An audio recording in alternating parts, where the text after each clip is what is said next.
This is episode 1 of 3 with Pierre Mendivil, also known as Pelbu of Knuckledust and Rucktion Records. In this episode we look back at London venues which were important to the growth of UK hardcore as a whole. In the next 2 episodes we'll be going into Pelbu's hardcore history and then Knuckledust and Rucktion Records.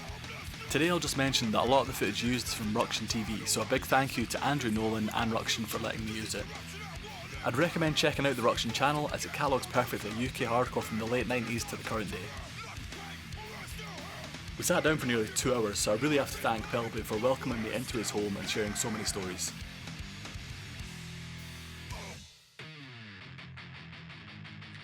A friend of ours managed it, guy from the Oi scene, and because of the connection with Knuckledust and some of the Oi boys and that, because Nicky and Ray used to play in the business, and Arjibaji and Deadline and all of that, they asked us to play one of their nights down there. And all worked out well, and then they offered us like a regular spot. So between the Rucktion guys and that, we decided to try and get monthly shows organised and booked in a place.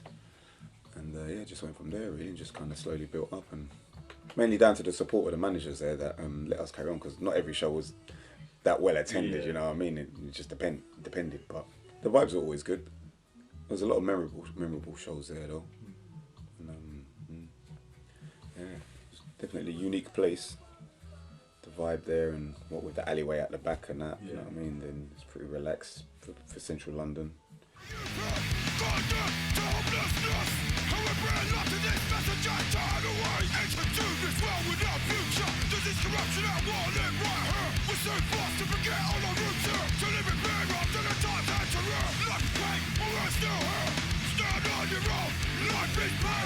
I think from looking back at the early days, we had a place in Walthamstow called the Standard.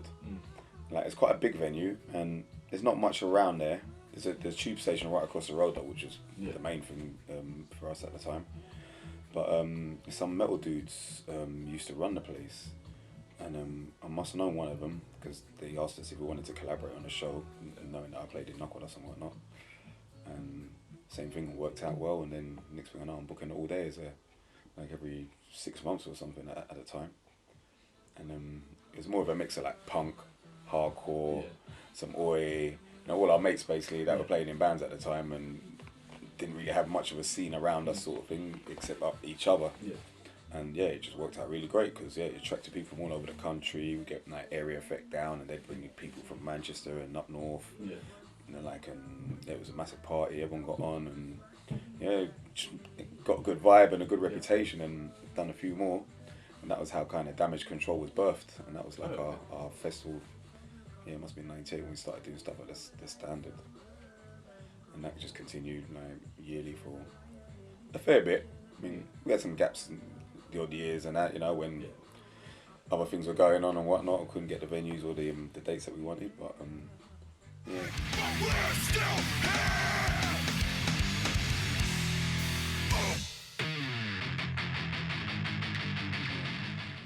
Then there's another spot around the corner from there, in Tottenham. So you got Walthamstow, North London, then you got Tottenham just around the corner. The Swan. It's like a back room of a pub, and it's like a kind of yardie pub. But the people there were cool. They rented us a room for like 30 quid deposit or something, you know what I mean? So we just left the deposit with them, and we could book it any time we want. Just phone call, bang, book the date in. And most people didn't know about it anyway, so we didn't have much competition for getting the venue. And we used to link up stuff down there.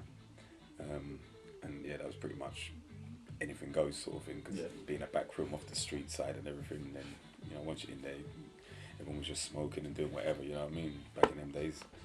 And we used to just put on a lot of young bands, and a lot of our bands when we were first starting up as well, like 6 Foot Ditch and Diction, Fatal Error, which were members of, went on to be in Injury Time, 17 Stitches guys as well, with the origins of Injury Time as well, 9 Bar obviously. We had a good few years there, just doing odd little shows here and there. And that was definitely still based in North London. Really helped. Being in North, then you got the people coming from East, easy access, ran the North Circular Road. Northwest, same thing, ran the North Circular Road. good transport links as well, so that definitely helped, because back then people were lazy, you know what I mean? There weren't no tube and that. And yeah, some of them areas were quite dodgy as well, so you didn't really want to be walking around not knowing where you're going.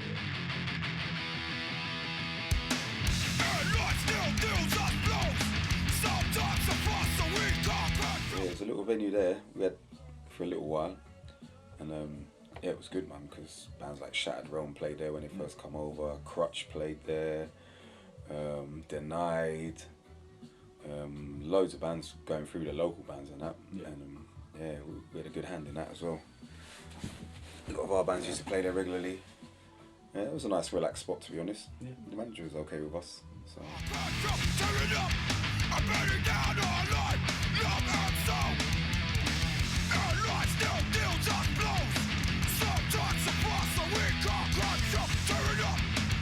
We had some spots around South London as well, like the Groves and that. That was a good little back room of a pub as well, but good size. Yeah. I guess Stockwell was another base for us in Rucktion, because the 9 Bar boys were all from Stockwell. Oh, okay. So the Groves was just around the corner from there as well, so that's kind of one reason why we stuck with that place for so long as well.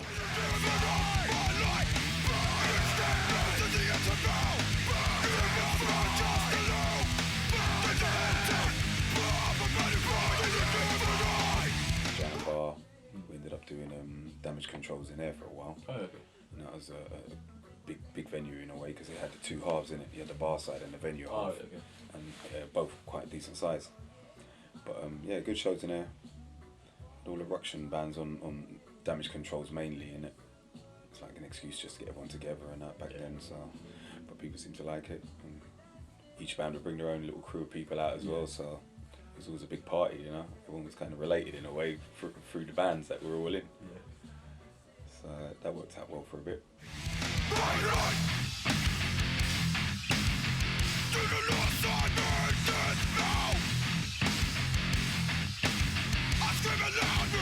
We used to place in Herne Hill a couple of times. Matty Bar used to link up some stuff in the Half Moon, it was called. Oh, okay.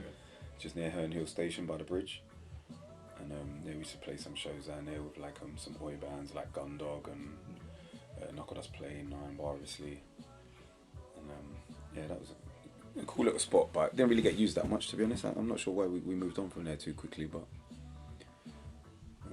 maybe they got fed up with us, because we did leave the place in a state a couple of times.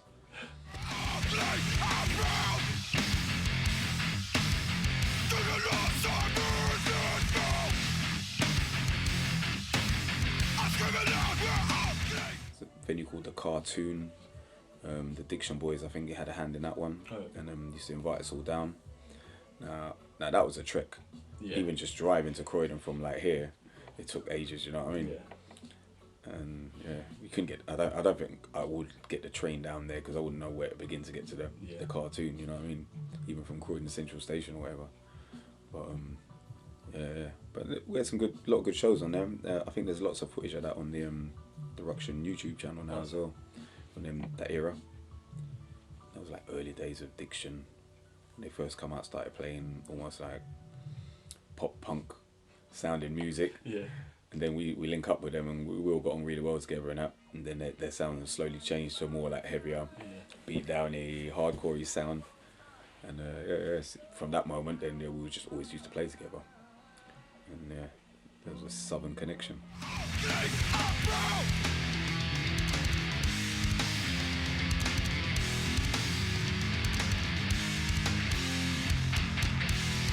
Record shop called Shake Some Action at the time. Oh, really?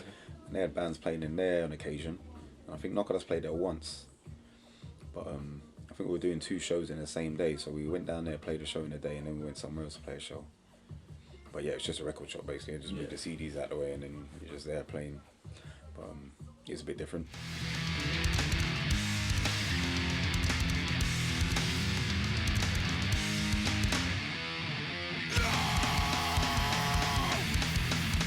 A lot of stuff mainly in North London, to be honest, thinking about it.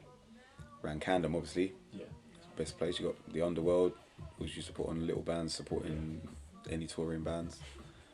The Barfly in Camden used to do some shows down there. We had a place called Bar Monster, A mate of ours ran, and he used to let us do nights down there. Knuckledust played their first gig in Camden, a venue called the Laurel Tree. Oh, okay. And they've turned that into a Brewdog pub, I think now. It's just behind like, was it the Black Heart? Oh, okay. Just at the top of the alleyway, turn left at the top, and there's a pub on the corner. That's where we played our first show, and we put on a gig with Stamping Ground. Oh, we asked them down, and a couple of other bands that we used to play around with. And yeah, that worked out okay. Kind of excited us enough to carry on promoting shows. Actually, that was like the main catalyst, really. Putting on that show and then playing with Stamping Ground on top of it were, like, to us, an established and professional band, but down at Worth, and obviously very supportive. What with Ian writing for Terrorizer magazine as well. So yeah, from there we just used to put on Stamping Ground as much as we could, because we loved that sound as well, the old Earth Crisis vibe.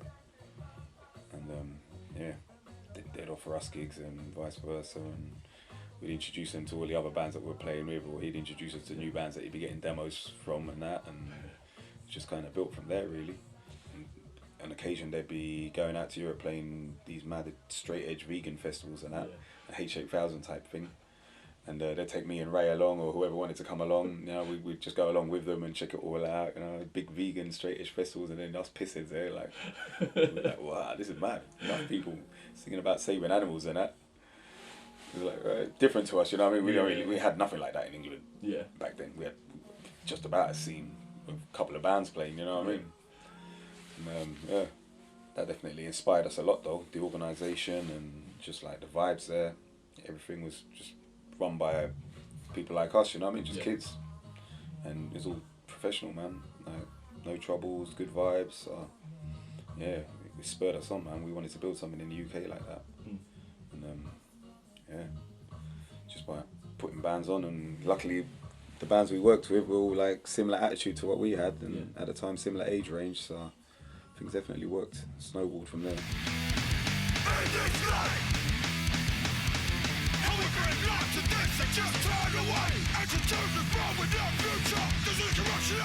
I mean, I've been living out of London for 3 years now. I just moved back a bit closer, but from my vantage point, it does seem like without the new cross in, then things would be very different in London for hardcore. I mean,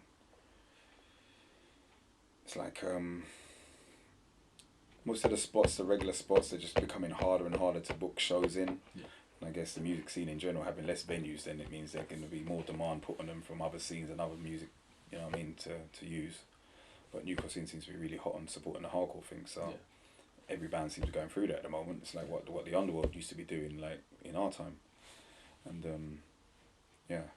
being in New Cross as well, obviously I'm sure the rents are lower and stuff, so it makes sense. But I think it's a good thing. I mean, hardcore has never been music for big fucking corporate venues with fucking hundreds of security guards and shit like that you got to pay for, that you have no need for. So it makes sense that in this day and age where venues are getting closed down or getting more expensive and more professional, that we move to the poorer areas where venues are, in tune with what we're doing. And